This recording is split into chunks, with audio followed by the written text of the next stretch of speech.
Quick introduction. I am an organic farmer, Soil Association registered. I grew up on the Hampshire chalk as a conventional farmer. And the Hampshire chalk is possibly the most stable soil you can get.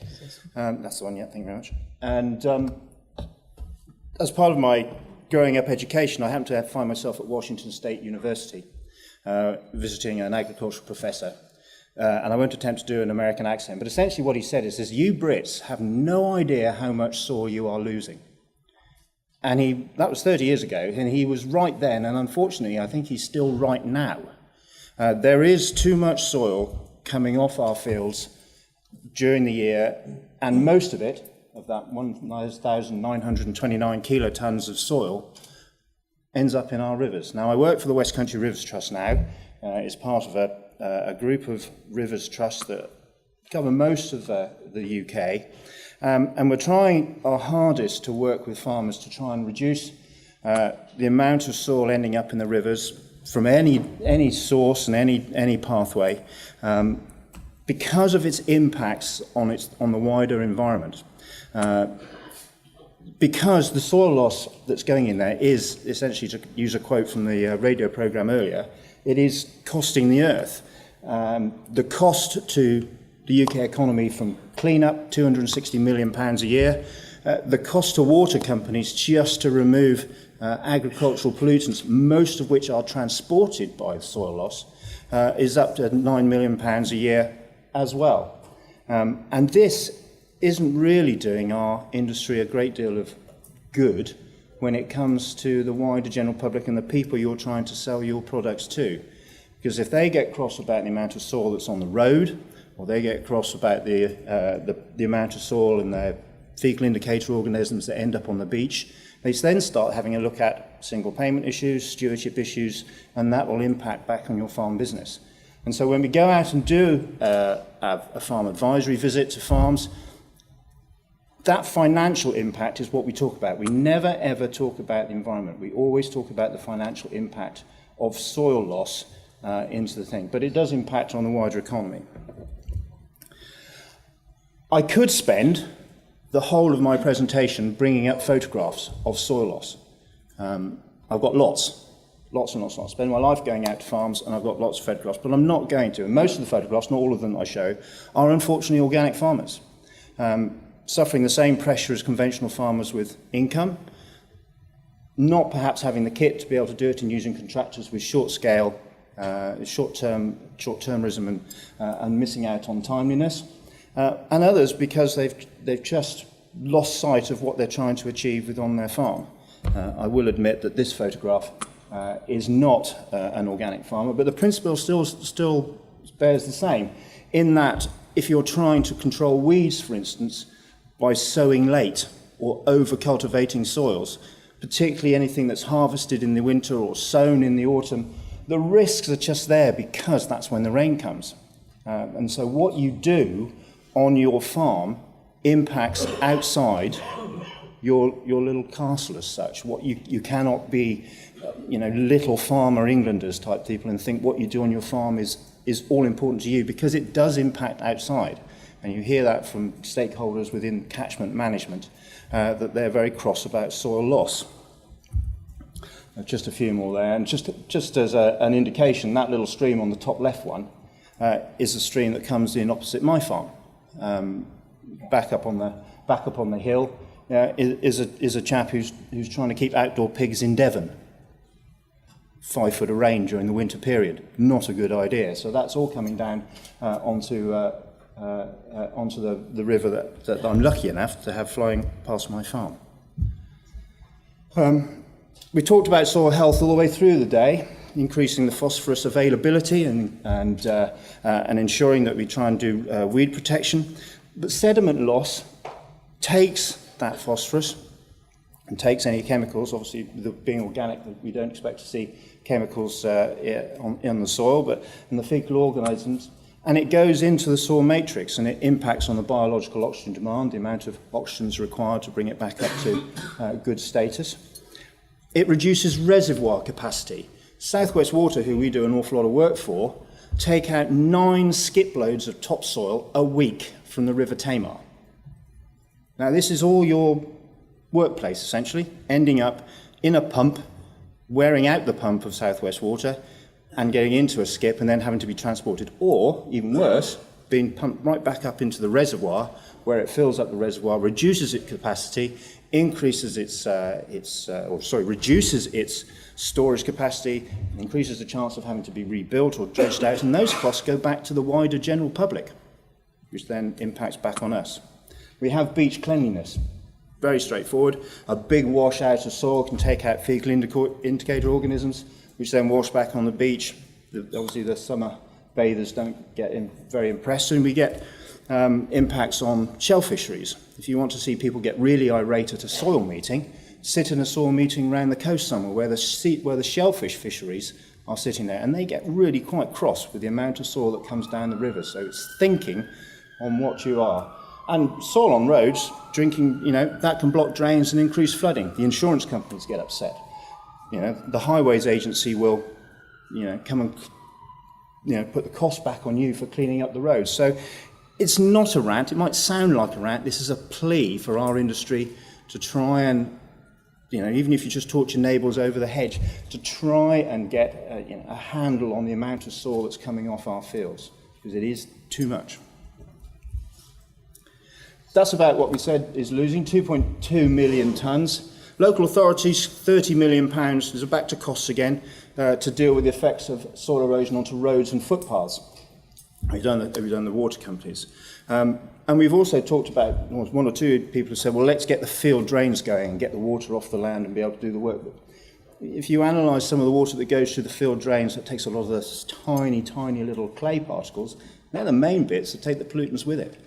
So try and get the soil stabilised, so much the better.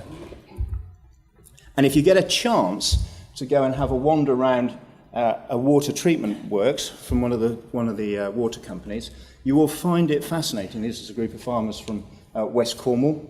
They spent 3 hours, would barely leave, listening to the costs of putting in carbon activated pads just to reduce pesticides. Just this fascinating thing to go around. Go and have a look at a water treatment plant and get the water treatment companies to explain to you just how much it costs when it doesn't go on there. So straight into the watercourses, when you get a 10-day cover of a spawning gravel for fish in a river or a stream, that kills everything. So we've just had a very wet autumn. The salmon are running the rivers at the moment. They'll start spawning in the next 2 or 3 weeks. We get another period of heavy rain when there's maize stubble on the ground, or there's late-sown winter wheat or late-sown grassland, and that silt goes off into the watercourses and smother it. All that effort of 5 years of growing up in the river, 2 years out to sea, another year fighting their way back up to the sea, completely gone because their spawning gravels will be covered, and they might as well have not bothered. 100% mortality, very regularly happens, and just the reduction in availability of spawning. They cannot find the gravels to be able to produce the eggs for their fish, and not being able to see, this for the trout that live in the river, not being able to see their food because of the amount of silt coming off the water reduces their weight, reduces their appetite, and reduces their spawning ability as well. So that's very much a Rivers Trust impact. And we know what's happening. The agricultural technology and the agricultural pressures from supermarkets and from the people who are complaining about soil loss are such that this great list here is nothing new. You've all been told about it. You've all probably, or one or two of you, a number of you will know that the Water Framework Directive has led to things like catchment-sensitive farming and their various workshops on soil management. We've had the FATI awareness and information visits that are going on at the moment, all to try and meet what is a fairly imposing bit of legislation with the Water Framework Directive that come back and hit us with a fairly big stick. So when you're out there doing your farm plans and you're out there doing your thinking about soil, and we understand why this has happened. I say I'm farming myself, and I understand that overstocking and having to keep them in certain areas at certain time has impacts, but just be aware of what are impacts on the river and their potential impacts in the flooding in the future.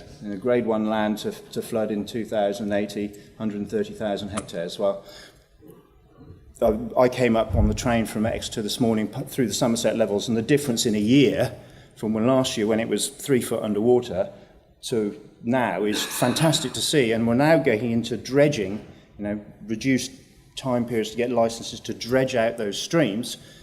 But you have to ask yourself, where did that soil get into those drains and ditches in the first place? They came from farmers further up the catchment. So it all will balance out. So, in all catchment management, there are loads and loads of plans out there which are being done up to try and protect the watercourses and protect from flooding and what have you. And this is just from the Tamar. There are hundreds and hundreds and hundreds. And there's lots and lots of talking shop, and not really a huge amount works. And DEFRA, bless them, are using the soil protection review to try and make that work. This is where all the farmers in the room nod their head and say, yes, I've seen that book and I've got it in my office and I better fill it in, because if I don't, the nasty RPA man will take half my single payment away from me and I can't survive without it. It's not worth the paper it's written on. Complete and utter waste of time. The first thing is a lot of it's done by contractors who don't know your farm. The best person to fill this in is the farmer who knows his farm.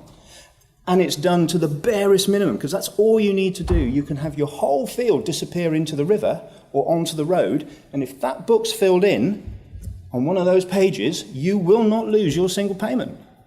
Now, the EA will get cross, and the Rivers Trust will get cross, and possibly the Highways Agency will get cross, but you won't lose your single payment if your book's filled in correctly. So we'll wait and see what happens in the future, but at the moment, that is pretty woeful. And from flooding to waterlogging to whatever, it's just an open cast pig mining. It just gets and I mean, quite often it can be just one particular farmer in a catchment. I quite often go back to the Tamar, and of those 9 skip loads of soil that come out every week from the Tamar, one of those skip loads come from one minor subcatchment with 14 farmers in it. That's what the monitoring states. It comes back from 2 farmers, one of whom has decided that outwintering dairy cows on fodder beet and kale are the way things to go, and the other one who doesn't do anything with his maize stubble. So there are risky crops and risky practices, and it's just a question of managing those things as they go. So can we stop source, pathway, and receptor? So the source is obviously the fields. The pathway can be anything from roads to farmyards to little side streams to line ditches, and the receptors are the watercourses. If we can stop that or reduce that to an acceptable level, everybody will be happy. Because the pressure on the Environment Agency is such that now they have been told that they've got to start thinking about prosecuting farmers for soil loss. And a Category 1 soil loss, as this thing shows, where you have more than 1,000 milligrams of soil particles per litre in the soil, Category 1 is like having a slurry pit go. It's more difficult to prove because they've got to be there at the time of the soil loss and they've got to do lots of monitoring and that sort of thing. But they've been told they've got to do that. Now, Category 1 is, essentially you're in court, and then that will impact on whatever goes on there. So just be aware that the Environment Agency are being under pressure. A Category 1 is quite serious, to get an impact on a watercourse, for 1 to 2 kilometres down thing is most of your field. So be aware that that is, that they are interested. But even a Category 3 could impact on, let's say, a warning letter or a worked notice for you to get in there and sort out the problem. Moving gateways. I'm not going to say buffer strips, because as far as I'm concerned, unless you're on flat soils, they don't work. Looking at bringing cattle in, or moving cattle more often, or moving outdoor pigs more often. That's the sort of issues that we want them to do. So a lot of this pressure has been brought on by DEFRA. A lot of the pressure has been brought on by the Rivers Trust. We'll hold our hands high and say, we are pressing the Environment Agency to be a little bit more forceful and to make the Soil Protection Review a bit more forceful. Because the Water Framework Directive is important, if it fails, and I'm pretty certain that it will fail, we're going to be in trouble. And cooperate with the farmers, let soil scientists on to talk about the management of the field, catchment sensitive farming, any of the fatty advisors, listen to what they have to say, think about it, don't bankrupt yourself, but just be a little bit more aware of where you can just tinker around the edges to get the soil management better. I'm still standing like a rant, I don't mean to be. But those sort of pressures are coming. So the EA can consider soil runoff as a pollutant. They have always been able to, they just haven't done anything about it. Formal gathering of evidence, warnings, cautions, prosecutions, work notice, all of which will impact on your farm business. We're back on farm business assessments. How are we doing for time? Okay, going to be perfect. It's going to be short. Okay. The Water Framework Directive is unlikely to be met. That's our particular view. You only have to look, if anybody's read the CAP, the new CAP consultation, soil management, catchment management is being mentioned on a regular basis. It's going to be part of the discussions on how to manage agriculture within the Common Agricultural Policy remit. And to be quite honest, going back to the beginning of my speech, the reputation of British agriculture is at stake, because honestly, the general public, and we do stakeholder meetings throughout the catchment, are just getting quite cross about the amount of soil loss that's coming off the fields. And I appreciate, as organic farmers, you're trying to do your best and not be quite so intensive. But most of those photographs I showed up were organic farmers, and that's just what happens. So that's me. Thank you.